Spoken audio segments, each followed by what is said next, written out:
할렐루야.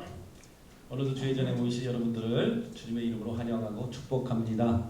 함께 기도하겠습니다.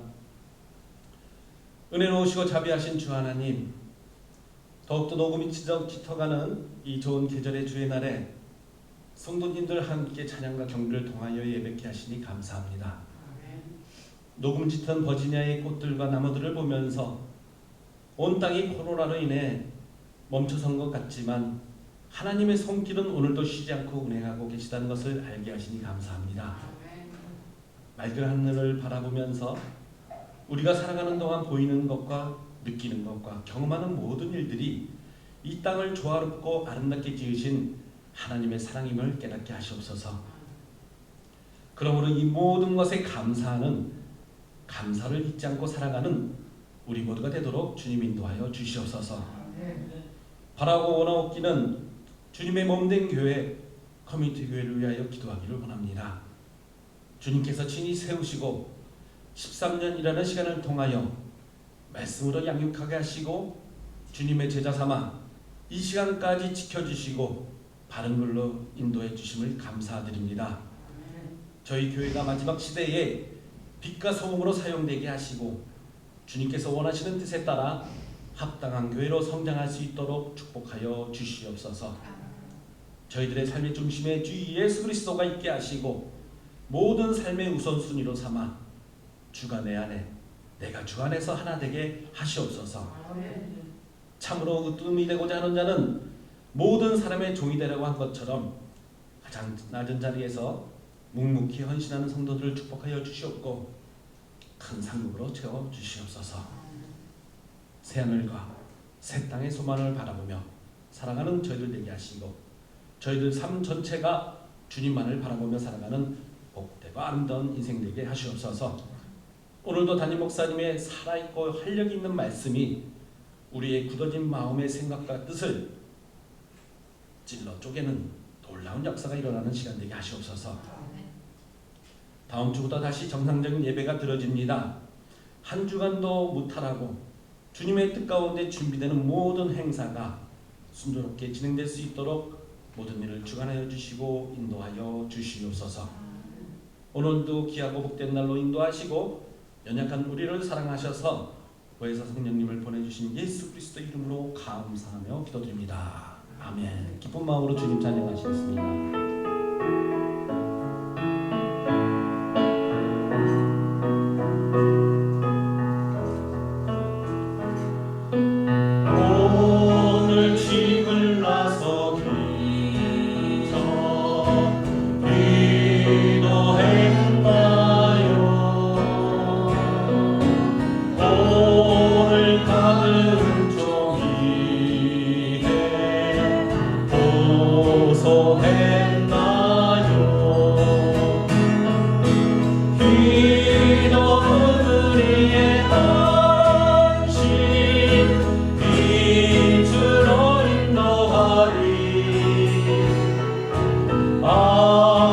깜깜할 때 기도 잊지 마시오. 어려운 시험 당할 때 기도했나요? 주가 함께 나가시며 능히 기도는 우리의 안식 빛으로 인도하리.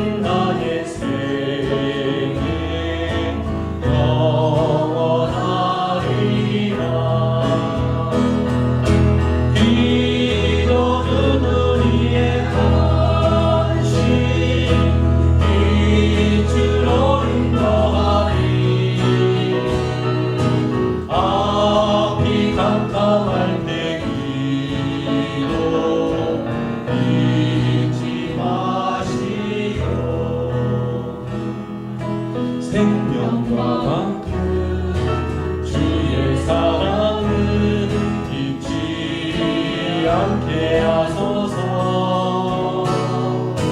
나를 위해 흘렸던 주의 눈물 잊지 않게 하소서. 주의 길과 주의 선하심 내가 묵상하오니 내 영혼 위에 베푸신 주의 눈물 잊지 않게 하소서. 감사합니다. 주님 고맙습니다. 그 사랑 때문에 그 눈물 때문에 주 앞에서 예배합니다. 감사합니다. 감사합니다. 주님 고맙습니다. 그 사랑 때문에 그 눈물 때문에 주 앞에서 예배합니다.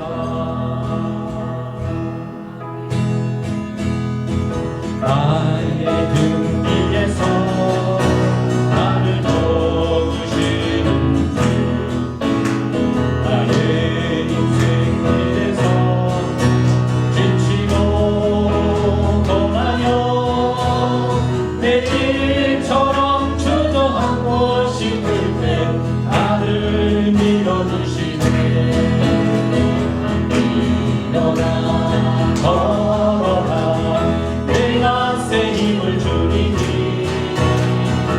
일어나 너 걸어라 내 너를 도우리. 나의 등에서 나를 도우시는 주, 가만히 길을 갈 때 보이지 않아도 지치고 겁하여 넘어질 때면 바다와 손대주시네. 일어나 걸어라 내가 새 힘을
속에 위로를 얻네.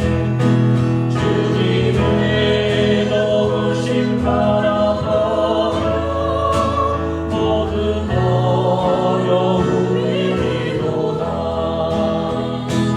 흘러가는 순간순간마다 주님 약속 새겨봅니다.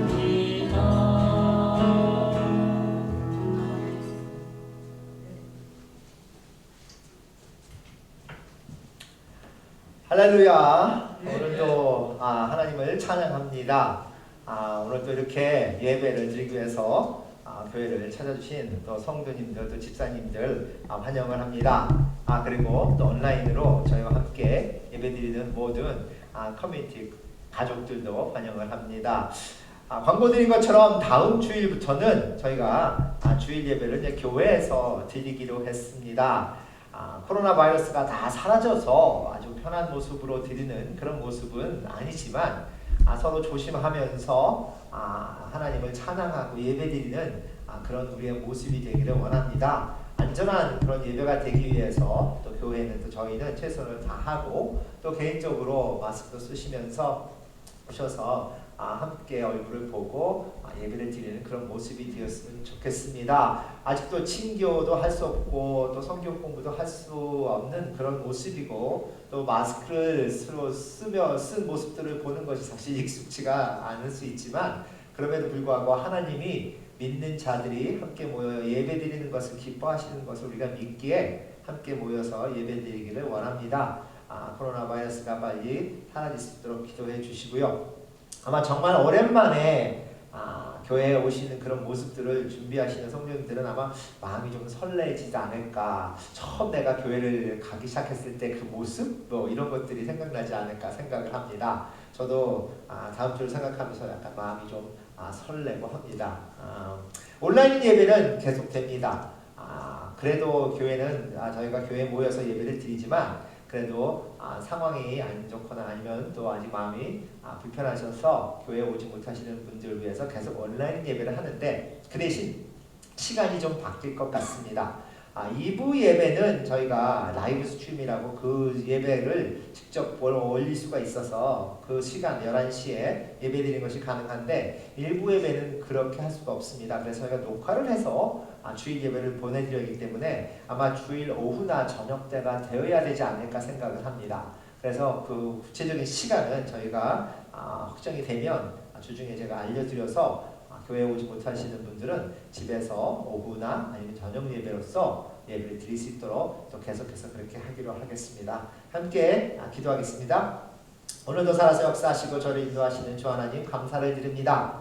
하나님의 백성들이 모여서 하나님을 찬양하고 예배하기를 원하시는 하나님, 오늘도 저희가 그렇게 예배하기 위하여 이렇게 모였습니다. 하나님을 사랑하는 마음이 있어 하나님이 우리를 얼마나 사랑하는지를 깨닫는 그 깨달음이 있어서 하나님을 위해서 또 사람들을 위해서 기도하고 저희가 하나님께 드리는 그런 정성 어린 또 헌금을 드릴 수 있도록 인도해 주신 하나님께 감사를 드립니다. 일주일 동안 한 달 동안 열심히 일해서 하나님이 주신 그 축복의 헌물을 또 하나님께 드립니다. 하나님께서 기뻐 받아주시고 그것도 그 드리는 손길 위에 하나님의 축복이 함께 하시기를 간절히 소망합니다. 가시는 그 일하시는 것들 그리고 하시는 모든 것들 위에 하나님의 능력과 하나님의 은혜가 함께 하셔서 하나님을 믿는 자들의 모습을 이 세상에 널리 알 수 있는 그런 아름다운 모습 될 수 있도록 인도하여 주시옵소서. 오늘도 함께 하신 하나님께 감사를 드리며 예수님의 이름으로 기도드렸사옵나이다. 아멘. 오늘은 좀 더 특별한 날이죠. 아버지 날입니다. 어머니 날만큼은 큰 그런 모습이 아니지만 그래도 아버님 날인데 오늘 오신 분 옆에 계신 분 있습니까? 집에서 이렇게 온라인에 보신 분 옆에 계신 분 있으면 해피 파더스 데이 한번 해보세요. 제가 여기 계신 분들이 있으면 항상 옆에 분 한번 보시고 해피 파더스 데이 하는데 오늘 아버지 날로 또 즐거운 그런 시간들이 되시기를 원하는데 어떤 분들이 여기 계신 성도님들 우리 가족들에게 물어본다면 당신의 가족 중에서 가장 영적으로 성숙한 분이 가장 하나님을 뜨겁게 믿는 분이 누굽니까? 물어보면 물론 아버지죠. 물론 내 남편이죠 라고 하는 그런 분들이 얼마나 많을 수 있을까? 아마 반대로 아버지 혹은 남편이다라면 아유 교회를 잘 안 가려고 합니다. 하나님을 믿는 믿음이 아직도 뜨겁지 못합니다라는 그런 얘기를 더 많이 하지 않을까 생각을 합니다. 통계를 보면 13살이 지나면 하나님을 믿고 예수님을 만나는 그런 확률이 확 떨어진다고 얘기를 합니다. 그 얘기는 뭐냐면 우리가 성장해 가면서 좀 더 나이가 들어가면 들어갈수록 하나님을 깨닫고 만날 수 있는 그런 모습들이 어려워진다는 겁니다. 예수님을 통해서 구원을 받는 그 모습들이 점점 어려워진다고 얘기를 합니다. 그래서 선교도 많은 선교들이 주로 어린아이 학생들을 위한 선교가 많습니다. 그 얘기는 우리가 나이가 들어가면 들어갈수록 하나님을 만나기를 어려운데 아버지는 특히나 더 어렵습니다. 아버지에게 가장 중요한 두 단어는 책임과 권위입니다. 그 책임과 권위. 딱 결혼을 하면서 남편이 되면 따라오는 게 있습니다. honey-do list. 그래서 아내가 원하는 것을 해줘야 하는 그런 honey-do list가 있죠. 그리고 아이가 태어나면 daddy-do list가 있습니다. 아이들이 아버지에게 원하는 일들이 있습니다. 그래서 그 아내도 아이들도 그들을 위해서 열심히 일하고 그렇게 열심히 일해서 내게 맡겨진 책임을 다하려고 하고 그래서 가정들을 잘 이끌어가고 그렇게 하는 그런 와중에 이제는 내가 했던 모든 것들이 내가 한 것이 아니고 하나님이 하셨다고 내가 했던 그런 모든 것들이 내 능력이 아니고 하나님의 은혜였다고 그래서 모든 것을 하나님께 맡기고 하나님이 주관하시는 대로 모든 것이 인도해 왔다고 그것을 깨닫는 것은 결코 쉬운 것이 아닙니다. 여태까지 믿어왔고 해왔던 모든 나에게 주어진 책임이나 아니면 나에게 주어진 권위 같은 것들이 다 사라져야만 가능합니다. 그것을 내려놓아야만 가능합니다. 그래서 아버지가 구원을 받는다는 것은 사실은 그 가정마다 정말로 축하하고 기뻐해야 할 일입니다. 결코 쉬운 일이 아니기 때문입니다. 교회를 나오는 많은 아버지들도 많은 그런 남편들도 교회에 다니고 그렇게 하나님 말씀을 들어도 진정으로 그 깨달음이 있기가 쉽지 않은 이유는 그렇게 하나님이 없어도 살아왔다고 생각했던 기간들이 있기 때문에 그래요. 하나님이 나를 도와주지 않아도 내가 열심히 했다고 생각하는 그런 순간들이 있기 때문입니다. 그것이 진정으로 내가 깨닫지 못해도 하나님이 도와주셨다는 것을 깨닫는 것은 쉽지 않기 때문에 그런 아버지들을 또 남편들을 위해서 많이 기도해 주시기 바랍니다. 오늘의 말씀은 그런 아버지들에게 그리고 그런 남편들에게 하나님이 주시는 선물의 말씀입니다. 오늘은 시편 128편 1절부터 6절까지의 말씀으로 우리가 은혜를 받아볼까 합니다. 시편 128편 1절부터 6절까지 제가 봉독합니다. 여호와를 경외하며 그의 길을 걷는 자마다 복이 있도다. 내가 내 손이 수고한 대로 먹을 것이라. 내가 복되고 형통하리로다. 내 집 안방에 있는 내 아내는 결실한 포도나무 같으며 내 식탁에 둘러앉은 자식들은 어린 감람나무 같으리로다. 여호와를 경외하는 자는 이같이 복을 얻으리로다. 여호와께서 시온에서 내게 복을 주실지어다. 너는 평생에 예루살렘의 번영을 보며 내 자식의 자식을 볼지어다. 이스라엘에게 평강이 있을지로다. 아멘. 모든 인간들이 간구하는 그런 하나님의 축복의 말씀입니다. 지금 여기에 6절밖에 되지 않는 그런 짧은 시편에 얼마나 많이 축복에 대해서 나오는가 우리가 보면요. 처음에 1절부터 나오죠. 복이 있도다 그랬습니다. 어떤 사람이 복이 있나요? 여호와를 경외하는 자가 복이 있도다라고 말씀을 합니다. 2절에 가면 2절에서도 복되고 형통하리로다라고 얘기를 해요. 3절에 갑니다. 여호와를 경외하는 자는 복을 얻으리로다. 4절에 가서 또 얘기를 하죠. 그리고 5절에 가면 여호와께서 내게 복을 주실지어다 라고 얘기를 합니다. 지금 6절까지의 짧은 그런 시편의 4절을 통해서 지금 시편이 말씀하신 것은 하나님이 축복하고 싶어 하신다는 거예요. 복을 주시겠다는 겁니다. 그런데 그 복을 주시는 자는 어떤 자냐? 하나님을 경외하는 자라고 얘기를 합니다. 지난주에 제가 말씀을 나누면서 진정으로 하나님의 축복을 받을 수 있는 가장 최선의 방법은 우리가 기도를 통해서 하나님께 축복해달라고 계속 하나님께 매달리고 부르짖는 그 모습이 아니라 하나님이 축복하고 싶어 하시는 그런 사람이 되는 것이라고 말씀을 드렸습니다. 하나님이 축복하고 싶어 하시는 사람이 되면 내가 축복해달라고 얘기를 하지 않아도 부르짖지 않아도 하나님이 축복해 주신다고 말씀을 드렸는데, 오늘 말씀을 보면 그런 축복을 받은 사람들이 어떤 사람인지, 그리고 하나님은 어떤 축복을 주시기를 원하시는지가 나옵니다. 하나님은 어떤 사람을 찾고 계십니까? 그리고 어떤 사람에게 축복하기를 원하십니까? 오늘 말씀에는 하나님을 경외하는 자라고 그랬고 그 하나님의 길을 걷는 자라고 그랬습니다.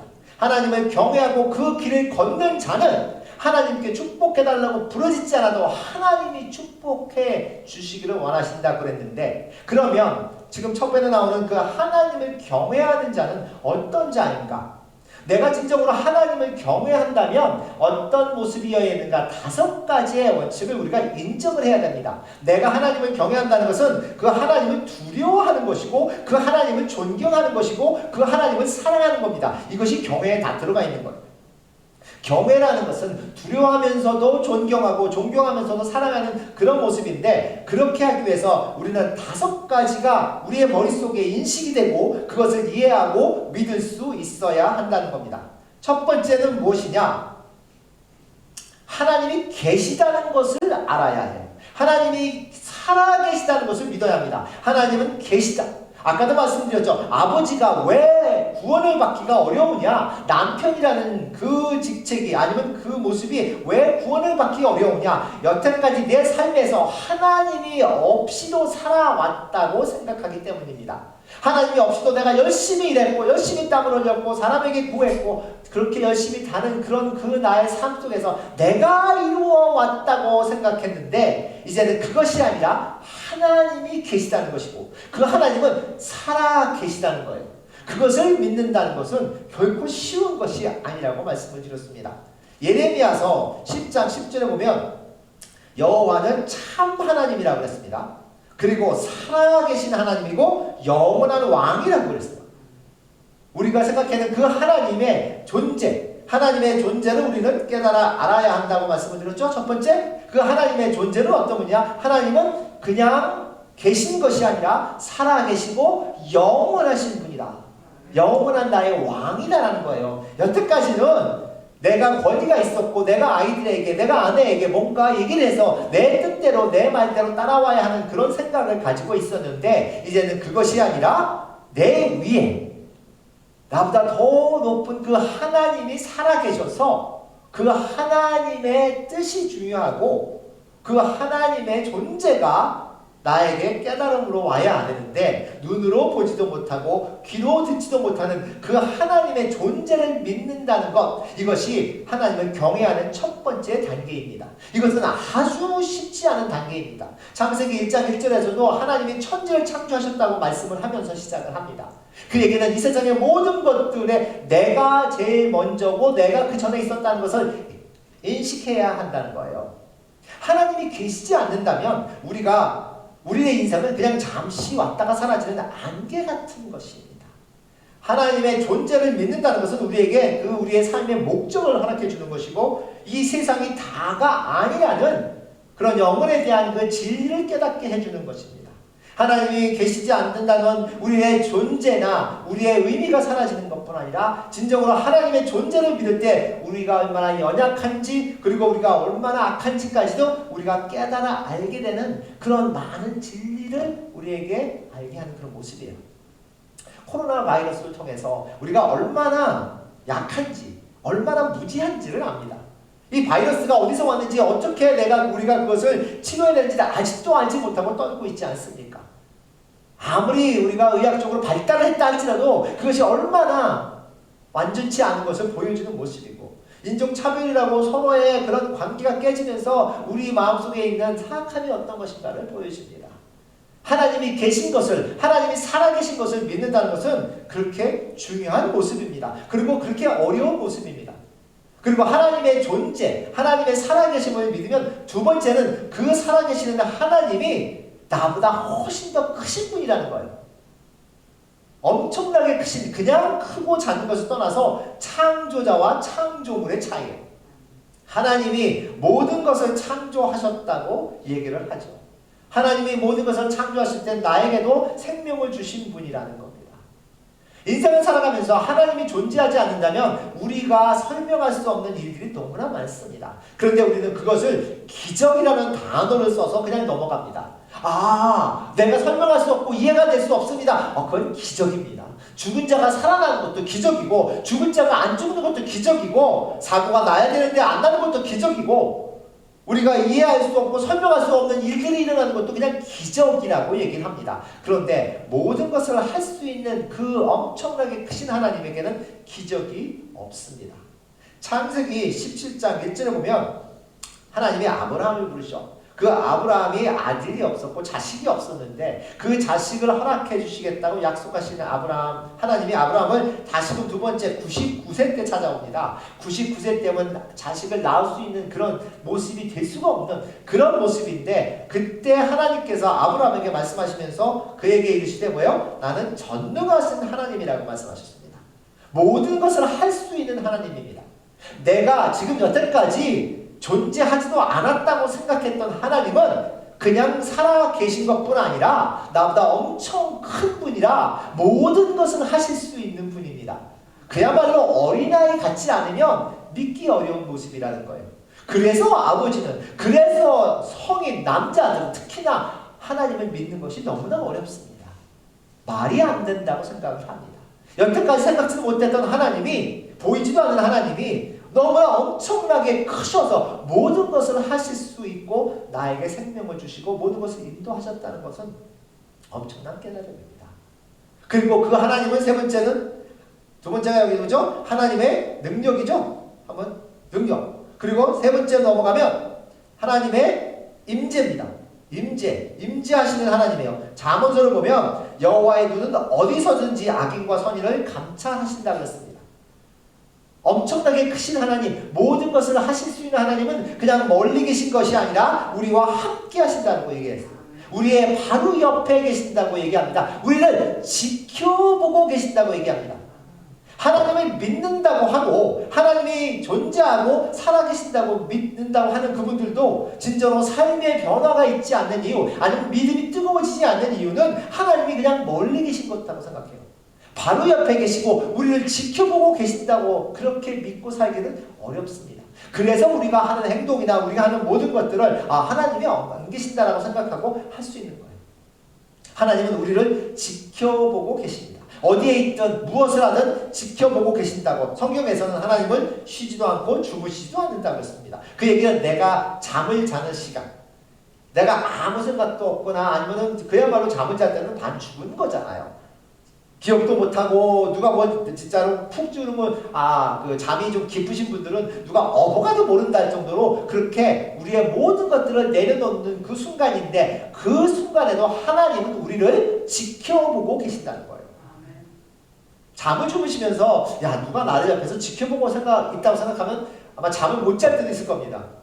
잘 때 어떻게 잘 자야 될 텐데, 이거 잠을 잘 때 침도 흘리고 막 몸도 엉망진창이 되고 머리는 막 산발이 되고, 이런 모습을 하나님이 보시고 계시면 어떡할까? 교회 오실 때 많이 꾸미고 오시죠. 왜 꾸미고 오십니까? 사람들을 보기 위해서 오기 때문에, 사람들을 보니까 그렇게 꾸민다고 우리는 하는데, 보통 그렇게 얘기 안 합니다. 아니요, 하나님을 예배하기 위해서, 하나님께 잘 보여야 되잖아요. 그렇게 예쁘게 보여야 되잖아. 이렇게 얘기하시는데, 그 하나님은 우리의 가장 추한 모습도 지켜보고 계신 거예요. 가장 약한 모습도 지켜보고 계신 겁니다. 그러니까 하나님의 임재, 하나님이 함께 하시고 우리를 지금도 지켜보고 계신다는 깨달음은 엄청 중요합니다. 네 번째는, 그렇게 지켜보고 계시는 하나님은 우리를 심판하신다는 거예요. 그냥 지켜만 보고 계신 것이 아니라 우리를 심판하시는. 왜 하나님이 우리를 심판하시느냐? 하나님은 정의로운 하나님입니다. 하나님은 완전하신 하나님입니다. 그래서 정의롭지 않은 것을 인정할 수가 없고 받아줄 수 없는 하나님입니다. 완전치 않은 것들이 그것을 받아줄 수 없는 그런 하나님의 모습이에요. 그래서 히브리서 9장 27절에 보면 한 번 죽는 것은 사람에게 정해진 것인데 그 후에는 심판이 있으리라 말씀을 했습니다. 하나님을 믿지 않는 분들은 이 세상에서 가장 두려운 것은 죽음입니다. 그런데 하나님을 경외하는 자에게는 이 세상에서 가장 두려운 것은 심판입니다. 이 세상을 떠나는 죽음이 아니라 그 죽음 후에 오는 심판의 모습입니다. 진정으로 우리가 심판을 믿지 않는다면 우리는 아무런 책임도 아니면 의미도 없는 삶을 살 수 있습니다. 우리의 인생은 그냥 한번 왔다가 사라지는 그런 인생이 아닙니다. 그냥 누가 한번 살아보라고 우리에게 주어진 그런 인생이 아닙니다. 의미가 있는 인생입니다. 미래를 바라보는 인생입니다. 우리가 젊은 청년들을 볼 때 아니면 아버지로서 자식들에게 얘기할 때 너의 미래를 얘기를 합니다. 너는 어리지만 너는 지금 준비하는 모습이지만 그 네 미래를 보고 열심으로 노력하라고 얘기합니다. 열심으로 공부하라고 얘기합니다. 그래서 너희가 크게 성공할 미래를 위해서 열심히 뛰라고 얘기를 합니다. 그리고 네가 그렇게 할 수 있도록 내가 최선을 다해서 도와주겠다고 아버지로 얘기합니다. 그런데 그 미래가 얼마나 먼 미래입니까? 30이 되고 40이 되고 결국은 나이가 들어서 아버지의 똑같이 이 세상을 떠나야 하는 그런 미래입니까? 잠시 왔다가 사라지는 그런 미래입니까? 아니면 영원할 수 있는 미래입니까? 영원히 끝나지 않는 미래. 그래서 아버지들이 아니면 남편들이 진정으로 하나님을 경외하는 자가 되면 그 자녀들을 키울 때도 그들을 인도할 때도 그냥 잠시 왔다가 사라지는 그런 미래가 아니라 영원히 끝나지 않는 영원히 하나님과 하는 그런 미래를 아이들에게 가르쳐 줄 수 있는 그런 모습이라는 거예요. 내가 너에게 바라고 네가 준비해낸 미래는 그냥 30대 40대 열심히 잘 살다가 그냥 지나가는 미래가 아니라 영원토록 너와 함께하는 그런 미래. 그것을 우리가 가르쳐 줄 수 있고 그것을 보여줄 수 있다면 그에게는 심판을 믿어야만 가능합니다. 우리의 생명은 우리의 이 세상의 삶은 그 다음의 생애에 대한 그 준비하는 모습이라는 깨달음이 있어야만 가능합니다. 창조주를 믿는다면 그러면 우리는 심판도 믿어야만 합니다. 심판을 믿지 않기에 우리는 경건한 행동을 할 수도 있습니다. 내가 하는 행동에 책임을 지지 않으려고 할 수도 있습니다. 자기만을 생각하는 이기주의적인 그런 모습이 될 수도 있습니다. 하지만 심판을 우리가 깨달아 안다면 그리고 그 하나님이 심판을 하시는 하나님이 나를 계속 지켜보고 계시다는 것을 안다면 우리는 하나님이 원하시는 모습으로 살아가는 그런 사람이 될 수 있어요. 심판이라는 것은 그냥 악을 처벌하는 모습이 아닙니다.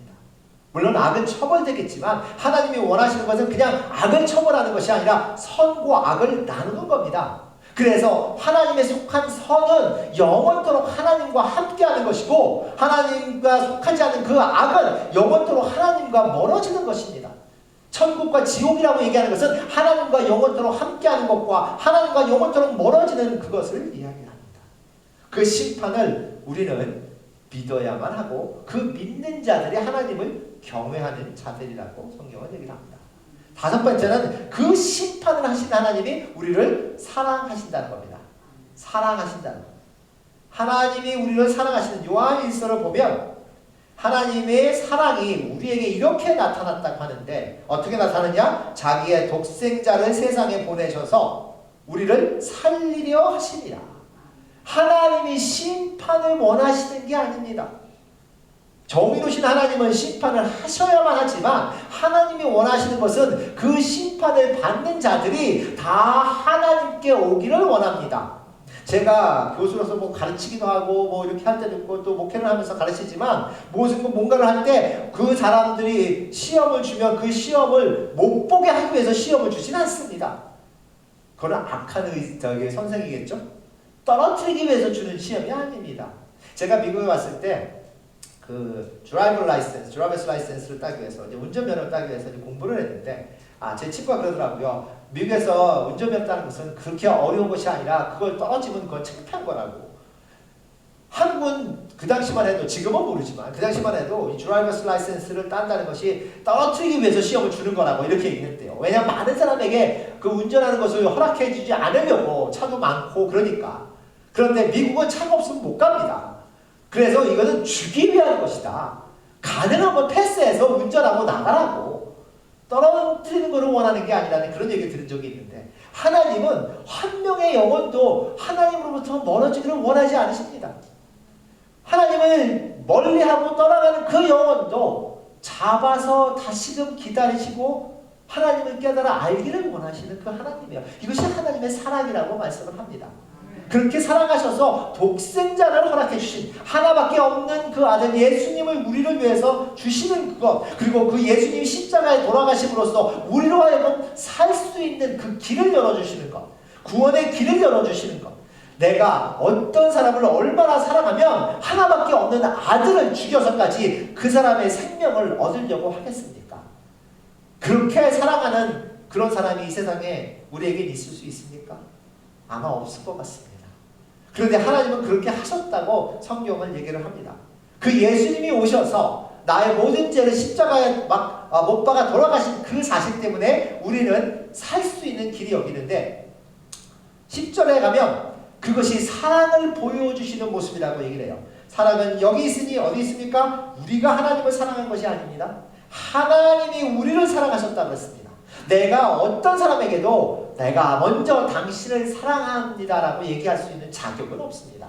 왜냐하면 그 사랑은 하나님이 나를 먼저 사랑하셨다는 그 깨달음이 있을 때 그 진정한 사랑을 얘기할 수 있기 때문에, 그래서 그렇게 우리를 먼저 사랑하신 하나님이 우리의 죄를 속하기 위해서 화목 제물로 아들을 보내셨다. 그 예수님이 오셔서 십자가에 돌아가신, 그리고 3일 만에 부활하신 그 사실은 하나님과 그 하나님의 창조물들이, 아니면 나중에는 백성이 되는 그 하나님의 자녀들이 화목하게 되는 모습이라고 해요. 화목제물이라고 말씀을 했습니다. 화목제물이 되기 위해서 그렇게 예수님을 보내셨다. 그럴 정도로 하나님이 우리를 사랑하고 계신다는 겁니다. 나 홀로 내 능력으로 열심히 내가 살아왔다고 생각하는 그런 삶을 살아왔던 아버지들, 또 남편들이 그것이 아니라 나는 약한 존재고, 그리고 내가 할 수 있는 모든 지혜나 지식이나 능력이 나를 창조하신 나보다 훨씬 큰 모든 것을 할 수 있는, 쉬지도 주무시지도 않는, 그리고 바로 내 옆에 계신 그 하나님, 그리고 결국 나를 심판대에 올라가는 그런 모습이지만 그 심판대에서 자유스럽게 우리로 하여금 구원을 받을 수 있는 그 사랑을 보여주신 그 하나님. 그래서 하나님의 존재와 능력과 임재, 심판, 사랑을 믿는 자, 이것이 하나님을 경외하는 자의 모습이라고 얘기를 합니다. 하나님을 경외하는 것은 하나님이 두렵지만 그 하나님을 존경하고 사랑하는 그런 모습입니다. 하나님을 아무리 사랑해도 두렵지 않으면 하나님을 진정으로 경외할 수 없습니다. 하나님이 그냥 두려운 존재라면, 그리고 그 속에 하나님의 사랑을 깨닫지 못한다면 그 하나님을 경외할 수 없습니다. 그래서 진정하게 하나님을 경외하는 자들이 하나님을 예배합니다. 그리고 그 하나님을 그립니다. 찾습니다. 매일매일. 그래서 우리가 함께 모여서 뜨겁게 찬양할 때 기쁜 이유는 그 기쁨을 우리가 함께 나눌 수 있기 때문인 거예요. 아무리 온라인 예배가 좋고 아니면 편하고 시간도 아끼고 내가 원하는 대로 아무 시간에만 볼 수 있고 할 수 있어도 그 예배를 통해서 우리가 그런 뜨거움을 느끼기가 쉽지 않은 이유는 우리는 작은 촛불 같은 존재입니다. 그래서 이렇게 개인적으로 드리는 예배가 중요하고 하나님께 기쁨이 되지만 그냥 촛불 같은 그런 신앙으로 드릴 수밖에 없는 우리의 존재인데, 그 촛불 같은 우리를 하나님이 엮어주셔서 화롯불을 만들어요. 아주 대불을 만듭니다. 작은 촛불들이 모여서 큰 불길을 만듭니다. 그래서 같이 모여서 예배 드리고 나면 막 뜨거움이 오는 이유가, 같이 모여서 그 한 목소리로 찬양하고 나면 그 찬양이 막 뜨겁게 다가오는 이유가 그 작은 촛불들이 모여서 완전히 큰 불을 지펴서 그 뜨거운 열기를 우리가 경험하기 때문에 그래요. 그래서 진정으로 예배를 드리는 분들은 매 주일이 그립다고 얘기를 할 때가 있습니다. 그 예배를 하나님은 원하시는 거예요. 그리고 그렇게 하나님을 경외하는 자들을 하나님이 축복하신다고 말씀을 합니다.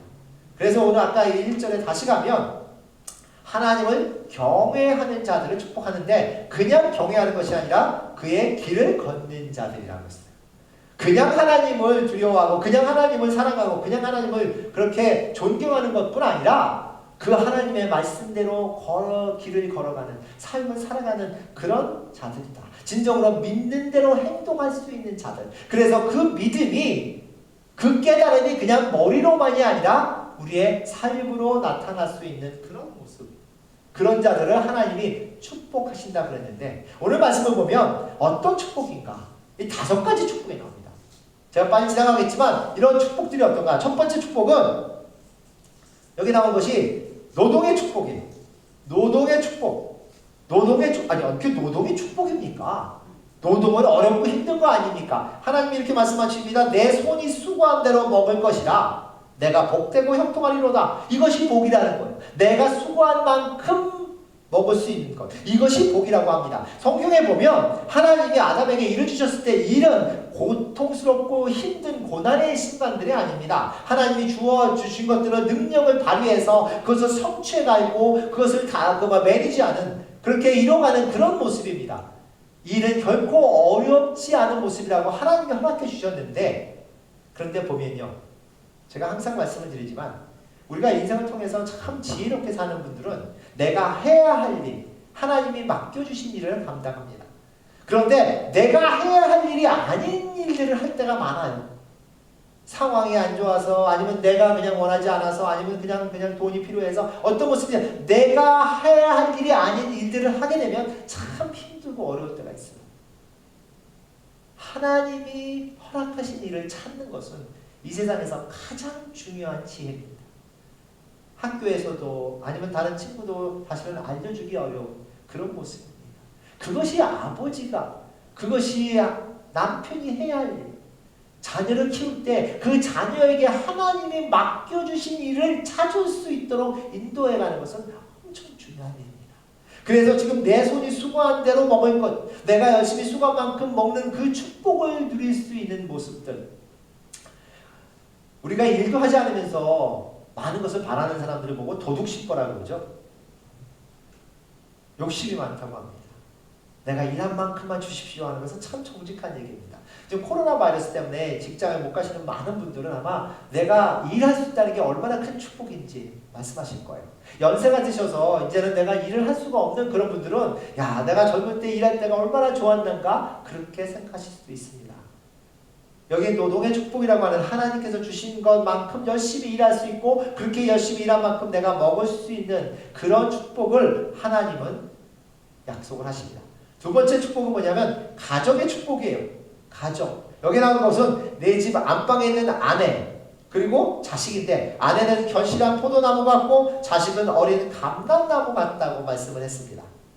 그런데 여기 나오는 것처럼 내 집 안방에 있다고 했죠. 안방이라는 얘기 참 예전에 듣던 얘기입니다. 안방은 어떤 방입니까? 가장 우리가 중요시 여기는 방, 가장 중요한 사람이 오는, 아니면 있는 방, 손님이 오면 안방으로 모셔서, 이게 안방으로 모실 수 있는 손님은 상당히 가까운 손님입니다.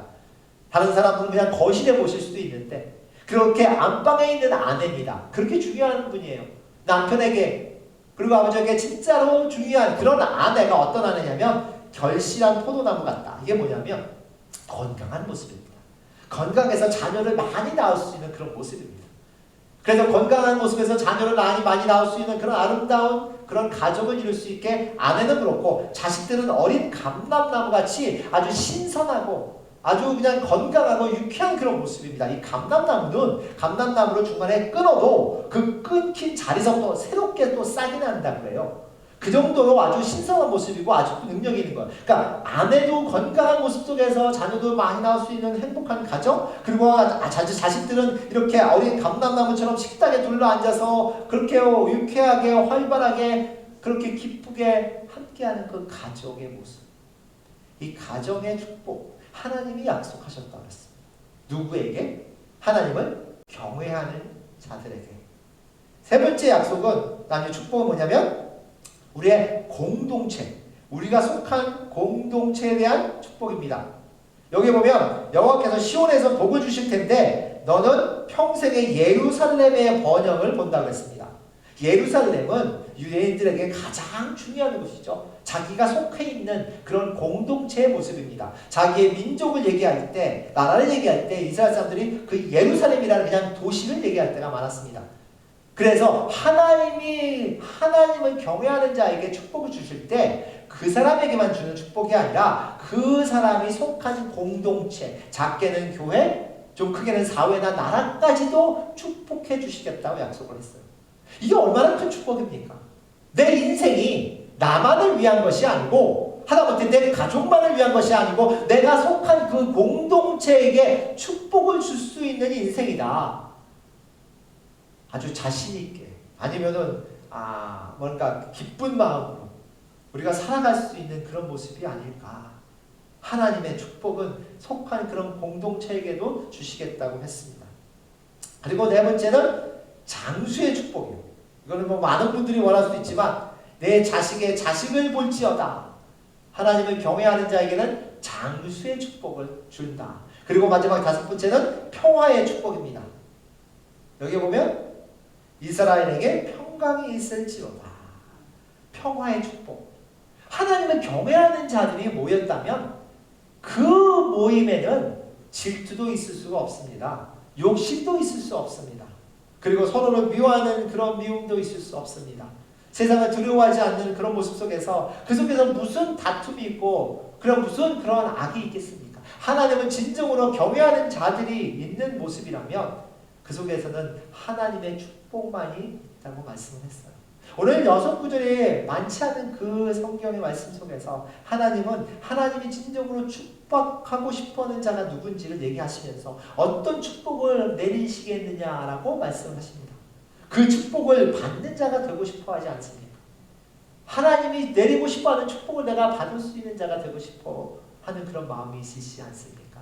그리고 그 축복을 나눌 수 있는 자가 되고 싶어 하지 않습니까? 모든 아버지에게, 그리고 모든 남편들에게 저희가 도전을 합니다. 하나님을 진정으로 경외하는 자가 되고 싶은 마음이 있기를.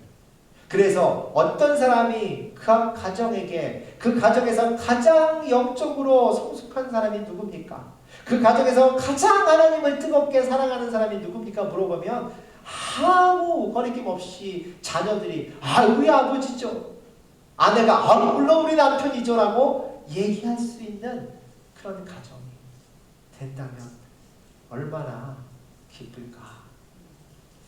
아버지로서 인생을 통해서 가장 중요한 것은 무엇일까요?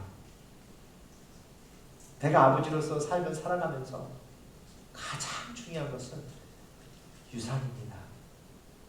내가 내 자녀들에게, 아니면 사랑하는 아내에게 무엇을 남길 수 있느냐, 어떤 유산을 남기고 떠나가기를 원하십니까?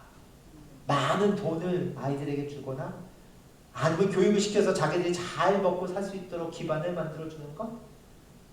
어떤 것을 줘도 그것은 결국은 우리가 떠나는 것처럼 그들도 떠나야 하는 잠깐의 모습인데, 그래도 큰 기도가 나옵니다. 아주 가슴 아픈 기도들이 나옵니다. 주 하나님, 지금 이 세상에 일어나는 일들이, 지금 미국에서 일어나는 일들이, 지금 우리는 얼마 남지 않았다고 생각할지 모르지만 우리의 자녀들은 어떻게 살아갑니까? 우리의 자녀의 자녀들은 이 세상을 어떻게 살아가야 합니까? 어떻게 하나님을 경외하며 살아가야 합니까? 점점 하나님을 멀리하는 그 미국의 모습이, 하나님이 없어도 살 수 있다고 하는 그 많은 사람들의 얘기에 우리의 자녀들은 어떻게 합니까? 자녀들을 사랑하십니까? 그 자녀들에게 영원히 그들과 함께 할 수 있는 유산을 남기고 싶으십니까? 그렇다면 하나님을 경외하시기 바랍니다. 하나님을 경외하는 모습을 그 자녀에게 보여주실 수 있기를 간절히 바랍니다. 우리의 구원은 우리를 위한 것만이 아니고, 나만을 위한 것만이 아니고, 내 주위에 있는, 특히나 내가 사랑하는 우리의 자녀들을 위한 내가 남길 수 있는 가장 큰 유산이다. 그 깨달음이 모든 아버지들에게, 남편들에게 있기를 간절히 축원합니다. 기도하겠습니다. 오늘도 살아서 역사하시고 저희를 인도하시는 하나님 감사를 드립니다. 아버지 날을 맞이하여서 하나님께서 주신 축복의 말씀을 나눴습니다. 하나님은 어떤 사람들을 찾고 계신지, 어떤 사람들에게 하나님이 원하시는 그런 많은 축복을 주기를 원하시는지, 하나님께 축복을 달라고 그렇게 기도하는 우리들의 모습을 바라보면서 주 하나님, 우리는 진정으로 하나님이 축복하고 싶어 하시는 그런 모습이 우리의 삶에 있는지, 우리의 믿음에 있는지, 각 가정에 있는 남편 그리고 아버지들이 하나님을 진정으로 경외하는 모습이 있어서 그것을 통해서 구원의 하나님의 축복이 그 가정에 임하게 하시고 그 자녀들이 아버지를 보며 아내가 남편을 보며 그들을 존경하고 그들을 따르는 그런 아름다운 가족들의 모습이 우리 교회에 충분히 흘러나길 간절히 소망하며 예수님의 이름으로 기도드렸사옵나이다. 아멘.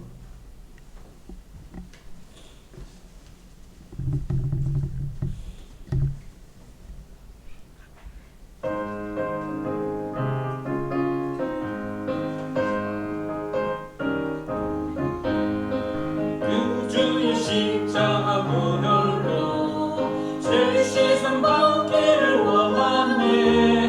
내 죄를 씻으신 주님 찬송합시다. 찬송합시다. 찬송합시다. 내 죄를 씻으신 주님 찬송합시다. 내 주께 맹대한 양심은 생명수 가운데 젖었네. 흠없고 순전한 주님을 찬송합시다. 찬송합시다. 찬송합시다. 찬송합시다. 내 죄를 씻으신 주님을 찬송합시다. 한 번 더 찬송합시다. 찬송합시다. 찬송합시다. 내 죄를 씻으신 주님을 찬송합시다.